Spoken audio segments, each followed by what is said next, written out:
বর্তমানে আমি কোর্টের মাঠে আছি। তো অনেক ধরনের আজকে যেহেতু সরস্বতী পুজো এবং ভ্যালেন্টাইন ডে একসাথে পড়েছে, তাই কোর্টের মাঠে কিন্তু ভালোই ভিড় আছে। আর এই ভিড়ের সঙ্গে আপনারা দেখতে পাচ্ছেন, আপনাদের আমি দেখানোর চেষ্টা করছি। দেখুন অনেকে অনেক ধরনের কিছু করছে, আমি দেখাবো। এই দেখুন একটা থার গাড়ি দাঁড়িয়ে রয়েছে। গাড়ি কার আমি জানি না, কিন্তু গাড়ির পাশে দুটো লালপরি, একটা লালপরি একটা ঘিয়াপরি, একটা কালা ব্ল্যাক বডিগার্ড দাঁড়িয়ে রয়েছে।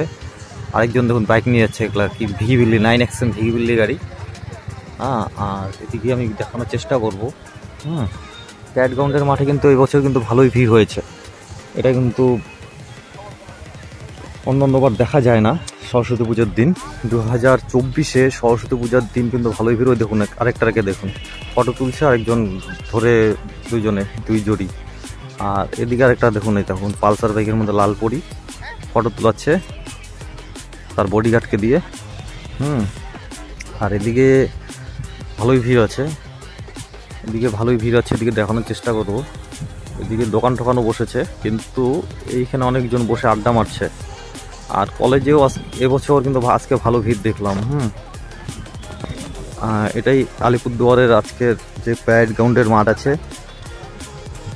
প্যাড গ্রাউন্ডের মাঠের ছবি 2024-এর সরস্বতী পুজো। আর এই 2024-এর সরস্বতী পুজোতে যা দেখতে পাচ্ছেন, বেশিরভাগ লোকই কিন্তু কোচবিহার চলে যায়, কিন্তু এবছর তাও টুকটাক মাঠে লোক রয়েছে। টুকটাক লোক রয়েছে দেখা যাচ্ছে। দেখুন দণ্ডবার থাকে না, এটা ভালো একটা জিনিস, যেটা আলিপুরের লোকের আলিপুরে থাকা দরকার। এবং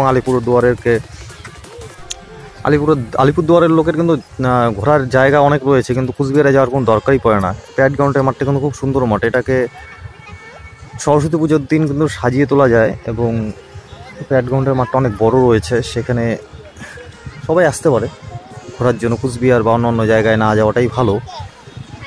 এবং গাড়ি ঘোড়া রাস্তাঘাটে খুব স্পিডে চলছিল, কিন্তু ট্রাফিক পুলিশকে আলিপুরদুয়ারে দেখলাম যে ভালোভাবেই কাজ করছে।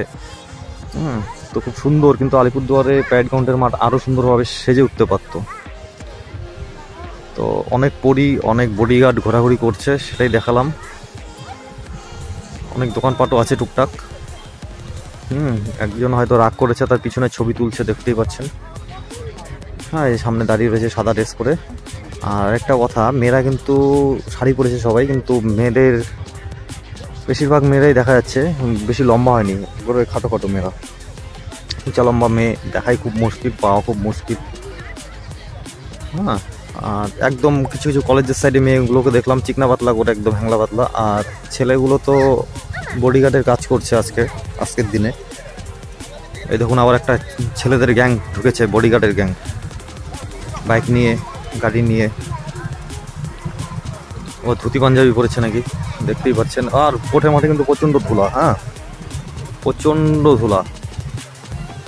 কোর্টের মাঠটাকে সাজাতে পারতো এবছর, তাহলে পরে হয়তো আর একটু ভিড়টা বেশি হতো, সুন্দর লাগতো দেখতে, এবং ভালো একটা মেসেজ যেত মানুষের কাছে।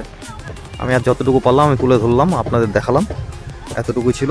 এপিডি ডুয়াসকে সাবস্ক্রাইব করে নিন চ্যানেলটিকে। বহুত দিন পরে একটি সরস্বতী পুজোর ভিডিও দিলাম, আশা করি ভিডিওটা আপলোড করতে পারবো। এবং অনেক ভিডিও তুলি, কিন্তু দেওয়ার সময় থাকে না, তো এটা দেওয়ার চেষ্টা করব। ধন্যবাদ। এতটুকুই ছোট একটি ভিডিও ছিল।